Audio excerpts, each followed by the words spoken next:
हमेशा। आज्ञा इसीलिए मिलती है ताकि उसका पालन हो, प्रतिज्ञा इसीलिए मिलती है ताकि उस पर विश्वास किया जाए। अगर आपने नहीं सुना, मैं आपके लिए दोबारा दोहराता हूं। आज्ञा इसीलिए मिलती है ताकि उसका पालन किया जाए, प्रतिज्ञा इसीलिए मिलती है ताकि उस पर भरोसा किया जाए। 1550 से भी अधिक प्रतिज्ञाएं हैं बाइबल में, यह मैंने एक विद्वान से सुना है, पर हो सकता है इससे ज्यादा भी हो। इतनी छोटी छोटी प्रतिज्ञाएं हैं बाइबल के अंदर। What is the meaning of प्रतिज्ञा? प्रतिज्ञा का मतलब क्या होता है? प्रतिज्ञा का इंग्लिश में कहते हैं प्रॉमिस, मेरी उर्दू में कहते हैं वायदा। नॉट वादा, वायदा। परमेश्वर ने आपसे कुछ वादे किए हैं, जैसे कि आप पे जादू टोना असर नहीं करेगा। उसने आपसे वादा किया है कि आपका परिवार उद्धार पाएगा। उसने आपसे वादा किया है कि आपकी जिंदगी में मैं सारी कमी घटियां पूरी करूंगा। उसने आपसे वादा किया है आपके बुढ़ापे के दिन उस तरह नहीं होंगे जिस तरह दुनिया के होते हैं, आपके दिन बड़े उत्तम होंगे। ये मैं नहीं कहता हूं, ये खुदा ने अपने कलाम में लिखा है। प्रॉब्लम क्या है? लेजीनेस के कारण हम कभी भी बाइबल के अंदर इन चीजों को शंटिंग नहीं करते। शंटिंग का मतलब होता है उन चीजों को अलग अलग कर देना। मेरे बाइबल के अंदर मैं हमेशा 3 स्केच पेन यूज करता हूं, पिंक, ग्रीन, येलो। ग्रीन मैं लिखता हूं आज्ञा पे कि ये आज्ञा है, ये करना है। पिंक मैं यूज करता हूं प्रतिज्ञा पर कि ये खुदा ने कहा है मुझे होगा। और एक और कलर जब मैं यूज करता हूं तो मैं वहां पर लगा देता हूं जो पूरा हो चुका है, अब इससे मेरा कोई काम नहीं है। आप लेवी व्यवस्था की किताब पढ़ेंगे तो वहां पर बहुत सारे बलिदानों का जिक्र है। कोई भी बलिदान आपके लिए नहीं है, क्योंकि यीशु ने क्रूस पे सारे बलिदान खत्म कर दिए हैं। अब वो मेरे लिए नहीं है। हां, मैं ज्ञान के लिए पढ़ सकता हूं, मैं लर्निंग के लिए पढ़ सकता हूं, लेकिन अब मेरा कोई काम नहीं है कि मुझसे पाप हो जाएगा और मैं बाजार से एक बलिदान लेके याजक के पास जाऊंगा। वो सब खत्म हो चुका है। अब वो मेरे लिए नहीं है। कुछ चीजें मेरे लिए हैं, कुछ चीजें मेरे लिए अब नहीं है। वो यहूदियों के साथ थी, वो खत्म हो गया। मैं यहूदी नहीं हूं, मैं अन्य जाति से आया हूं।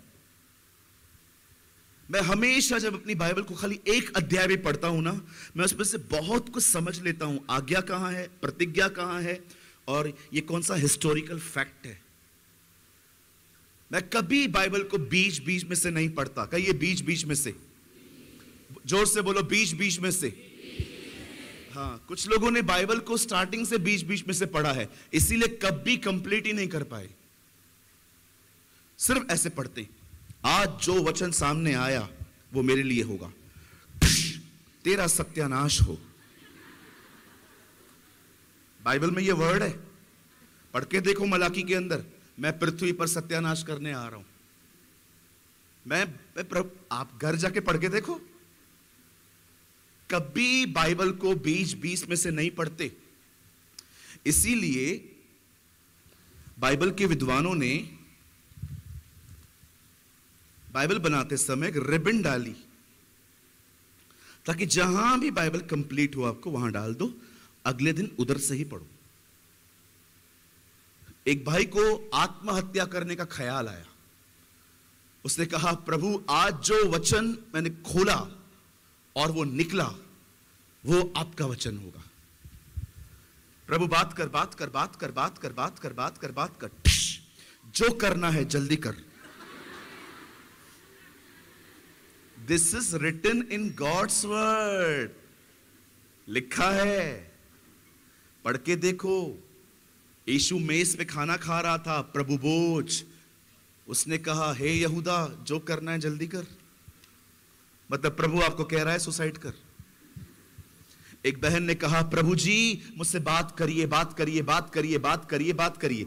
जैसे उन्होंने खोला, लिखा था, तू 5 पति कर चुकी है, 6वां भी तेरा नहीं है। मतलब खुदा आपको यह कह रहा है। ये उनकी हालत होती है। एक भाई ने पूछा, प्रभु आज जो खुला आपका वो मेरे लिए होगा। जैसे उसने खोला, लिखा था कोई परमेश्वर नहीं है। हमारी बाइबल में लिखा है कोई परमेश्वर नहीं है, लेकिन आराम से पूरा पढ़ो तो समझ में आएगा, मूर्ख ने कहा कोई परमेश्वर नहीं है। कई लोग क्या करते हैं ना, they are very lazy, Bible पढ़ने में बड़े लेजी हैं। मैं आपको मजाक नहीं कर रहा हूं, मैंने 19 साल इस किताब को दिए हैं। शायद आपको लगता होगा ब्रदर प्रेमानी आपके पास बहुत अच्छे अच्छे रेवलेशंस हैं। मैं आपकी सिंपैथी पाने के लिए या मैं अपनी नम्रता की एक्टिंग नहीं कर रहा हूं। खुदा मुझे जानता है, मैं आज भी महसूस करता हूं मैं इसको 1% भी समझ नहीं पाया हूं। इसे एक ही व्यक्ति है जो पूरी तरह से जानता है, और वो है पवित्र आत्मा। Only the Holi spirit, he is a master. Yes, मैं कभी कभी सोचता हूं पतरस को प्रभु ने क्यों कहा जाल को गहराई में डाल, जो कि प्रभु जानते हैं मछलियां बड़ी वाली किनारे पे कभी नहीं मिलती, उसे हमेशा गहराई में ढूंढने जाना पड़ता है। जब तक आप गहराई में नहीं जाएंगे कैसे पता चलेगा आपको? थोड़ा सा वॉइस इंक्रीज करिए, एक्सक्यूज मी, आवाज थोड़ा बढ़ाइए, शार्प करिए, गले पे जोर आ रहा है actually. Hallelujah, come on, hallelujah. हाँ बोलो, बाजू को एक्टिव बन भाई। जो भी सोएगा मैं नीचे आके बोलूंगा गुड मॉर्निंग।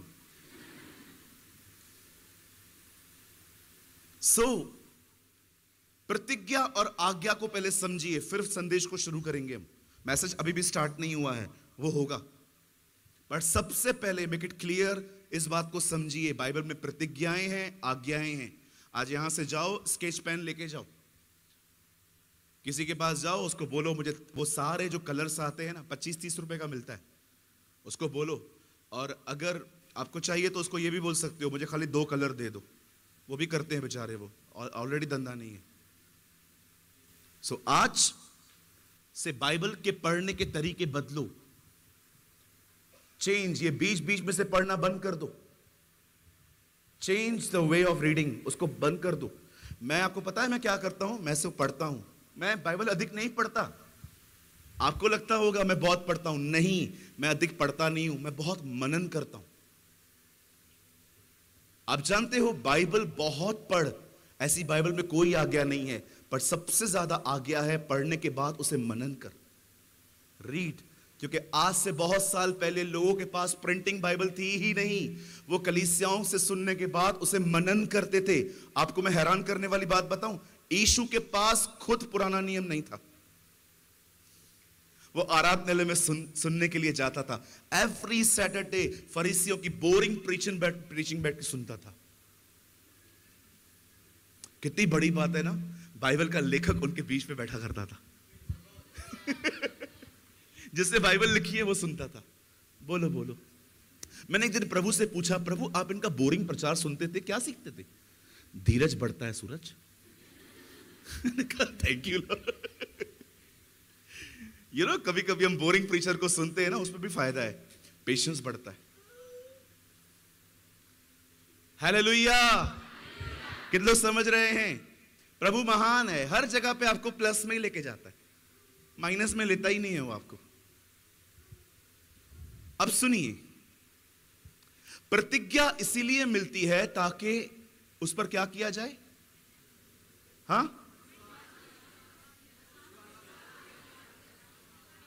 प्रतिज्ञा क्यों मिलती है? आज्ञा का मतलब होता है तू कर, प्रतिज्ञा का मतलब होता है ये मैं करूंगा।